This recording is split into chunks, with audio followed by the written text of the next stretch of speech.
ఆ మహాశివుని దర్శనం కోసం సాక్షాత్తు శ్రీరామచంద్రుడు నడిచిన దారిలో ఈరోజు మనం పాదయాత్ర చేయబోతున్నాం. అదే వెంకటాపురం టు శ్రీశైలం పాదయాత్ర.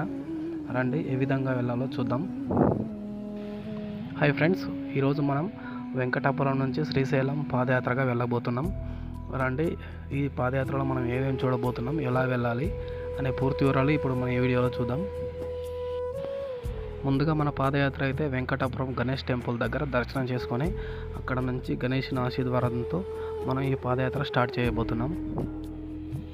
ఇప్పుడైతే వెంకటాపురం విలేజ్ దాటగానే ముందుగా మనకు పంట పొలాలు వస్తాయి.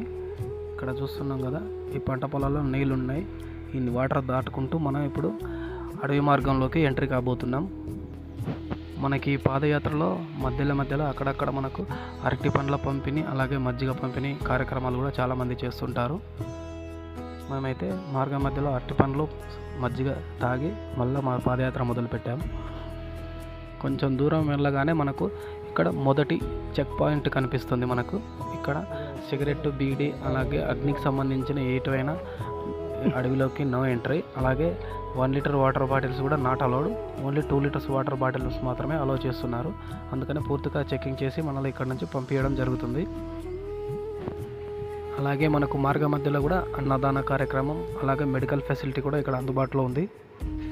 ఇది ఉచిత అన్నదానం. ఇక్కడ మనం అన్నదానం చేసి తిరిగి మన ప్రయాణాన్ని మొదలు పెట్టవచ్చు. అలాగే నడిచే మార్గంలో మనకి ఏమైనా ప్రాబ్లమ్స్ వస్తే మనకి ఇక్కడ పక్కనే మెడికల్ క్యాంప్స్ కూడా మనకు అందుబాటులో ఉంటాయి, చూడొచ్చు. శ్రీశైలం ఎంత దూరం ఉంది, మనం నెక్స్ట్ చేరుకోబోయే మజిలీ ఏంటనేది మనకు తెలపడానికి ఇక్కడ మధ్యలో బోర్డర్స్ రూపంలో కూడా ఇక్కడ ఏర్పాటు చేయడం జరిగింది. మనం వెంకటాపురం నుంచి 6 కిలోమీటర్ల దూరం రాగానే ఇక్కడ మనకు గోసాయి వీర ఆంజనేయ స్వామి టెంపుల్ కనిపిస్తుంది. ఇప్పుడు మనం చూస్తున్నది అదే. ఈ టెంపుల్ను దర్శనం చేసుకొని మళ్ళీ మా పాదయాత్ర అడవిలోకి ప్రారంభం చేశాం.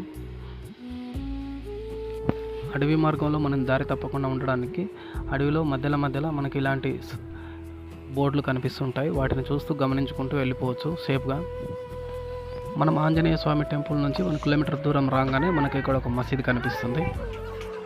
ఇక్కడ మసీదులో కూడా దర్శనం చేసుకొని మా యాత్ర ప్రారంభిస్తున్నాం. అలాగే కొంచెం అలసిపోయిన వారు ఇక్కడ కాసేపు సేద తీర్చుకొని వెళుతూ ఉంటారు. మేము కూడా కాసేపు కూర్చొని సేద తీర్చుకొని తర్వాత మా యాత్ర ప్రారంభం చేశాం. ఇక్కడ చూడొచ్చు ఏ విధంగా ఉన్నారో పబ్లిక్. అలసిపోయిన వారు కాసేపు రెస్ట్ తీసుకొని వెళ్తారు.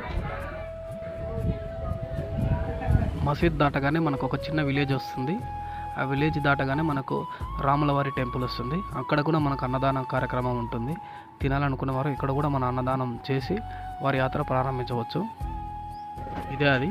ఇప్పుడు మనం చూస్తున్నది ఈ రాములవారి టెంపుల్. ఈ రాములవారి టెంపుల్ దాటగానే మనకు సెకండ్ చెకింగ్ పాయింట్ వస్తుంది. ఇక్కడ పూర్తిగా మనల్ని చెకింగ్ చేసి తర్వాత మనల్ని లోపలికి వదలడం జరుగుతుంది.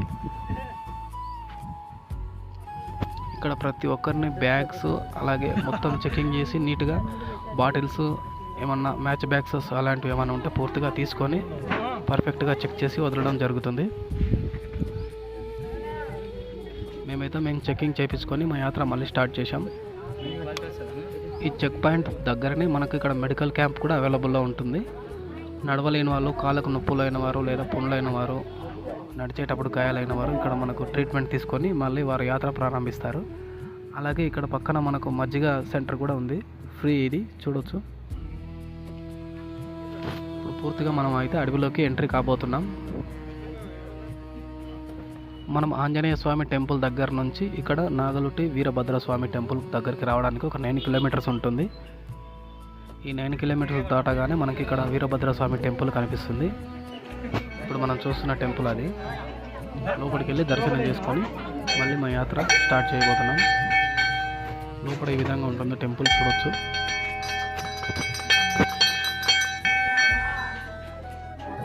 ఇది టెంపుల్ బయట సైడ్ వ్యూ. ఎంతో పురాతనమైన టెంపుల్స్ ఇవి, చూడొచ్చు. బయట నుంచి ఎంత అద్భుతంగా ఉందో ఈ టెంపుల్. అలాగే మనకు టెంపుల్ బయట సైడ్ కూడా ఇక్కడ మండపాలు ఉన్నాయి. వచ్చిన భక్తులు కాసేపు ఇక్కడ రెస్ట్ తీసుకొని మళ్ళీ వారి యాత్ర ప్రారంభిస్తారు. వీరభద్రస్వామి టెంపుల్ నుంచి కొంచెం ముందుకు రాగానే మనకి ఇక్కడ నాగలూటి వస్తుంది.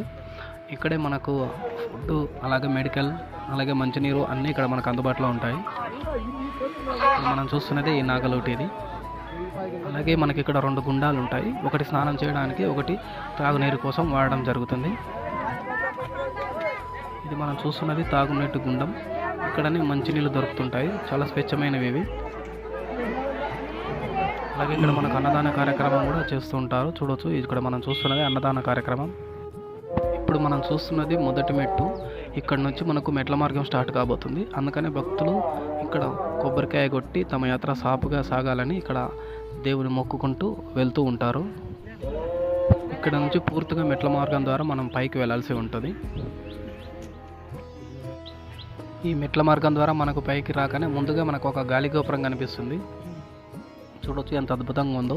కానీ ఇది ప్రస్తుతం అయితే శిథిలమైపోయి ఉంది. ఈ గాలి గోపురం ద్వారానే మనం యాత్ర చేయాల్సి ఉంటుంది. ఈ మొదటి గాలి గోపురం దాటిన తర్వాత కొంచెం దూరం రాగానే మనకు ఒక 2వ గాలి గోపురం వస్తుంది. ప్రస్తుతం అయితే అది పూర్తిగా శిథిలమైపోయి ఉంది. చూడొచ్చు ఏ విధంగా శిథిలమైపోయిందో. దాని పక్కదంతా మనం వెళ్ళాల్సి ఉంటుంది. ఈ దారి మొత్తం మనకు పెద్ద పెద్ద రాళ్ళతో మెట్లలాగా ఏర్పరిచిన మార్గంలో మనం నడచాల్సి ఉంటుంది.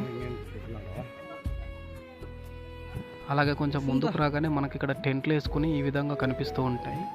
ఇవేంటంటే ఎండలో నడిచి వచ్చేవారు ఏమైనా తాగడానికి ఇక్కడ పండ్ల రసం, చెరుకు రసం, లెమన్ అలాంటివి అమ్ముతూ ఉంటారు. కావాలంటే కొనుక్కొని తాగొచ్చు మనం. తర్వాత మనం చేరుకోపోయే మధ్యలో వచ్చేసి దామర్లకుంట. ఇదే మనకు దామర్లకుంట చెక్ పోస్ట్. ఇక్కడ మనకు అంబులెన్స్ సర్వీస్ కూడా అవైలబుల్లో ఉంటుంది. ఏమైనా ఎమర్జెన్సీ ఉంటే అక్కడ మనకు అంబులెన్స్ అందుబాటులో ఉంటుంది. అలాగే మంచినీరు కావాలనుకునే వారికి కూడా ఇక్కడ మనకు హ్యాండ్ పంపు అందుబాటులో ఉంటుంది. అక్కడ మనం నీరు తీసుకొని మన యాత్రను ప్రారంభించవచ్చు. ఇప్పుడు మనం దాటబోయే వాగు వచ్చేసి దామర్లకుంట వాగు. ఇది వర్షాకాలంలో చాలా విపరీతంగా ఉంటుంది. ఇక్కడ అడవిలో ఉండే చాలా జంతువులకు ఇదే దాహం తీర్చేది. ఈ దామర్లకుంట నుంచి కొంచెం మనకు మట్టి రోడ్డు తగులుతూ ఉంటుంది. మట్టి రోడ్డు ద్వారా మనం వెళ్ళాల్సి ఉంటుంది. అలాగే మధ్యలోకి ఇక్కడ మనకు వెదురు బొంగులతో చాలా ఆకర్షణీయంగా ఉండే ఒక బ్యూటిఫుల్ లొకేషన్ ఉంటుంది, చూడవచ్చు. ఇప్పుడైతే మనం నాగలూటి నుంచి పెద్ద చెరువు చేరుకోవడానికి 16 కిలోమీటర్లు ఉంటుంది. ఇప్పుడైతే మనం పెద్ద చెరువు చేరుకున్నాం. ఇక్కడ మనకు భోజనం వసతి అలాగే మెడికల్ సదుపాయం కూడా అందుబాటులో ఉంటుంది. ఇప్పుడు మనం చూస్తున్నాం కదా, మేము ఉదయం 10 గంటలకు మా యాత్ర స్టార్ట్ చేస్తే పెద్ద చెరువు చేరుకోవడానికి రాత్రి 9 o'clock అయింది. ఇప్పుడైతే మేము భోజనం చేస్తున్నాం ఇక్కడ. మేము రాత్రి అయితే ఇక్కడే పడుకుంటున్నాం. మాకు పడుకోవడానికి కవర్ కావాలి కాబట్టి ఆ కవర్ వచ్చేసి 100 రూపీస్ ఇక్కడ మనకు రెంట్ ఇస్తారు. ఈ వీడియో మీకు ఉపయోగపడుతుంది అనుకుంటే లైక్ చేయండి, షేర్ చేయండి, సబ్స్క్రైబ్ చేయండి.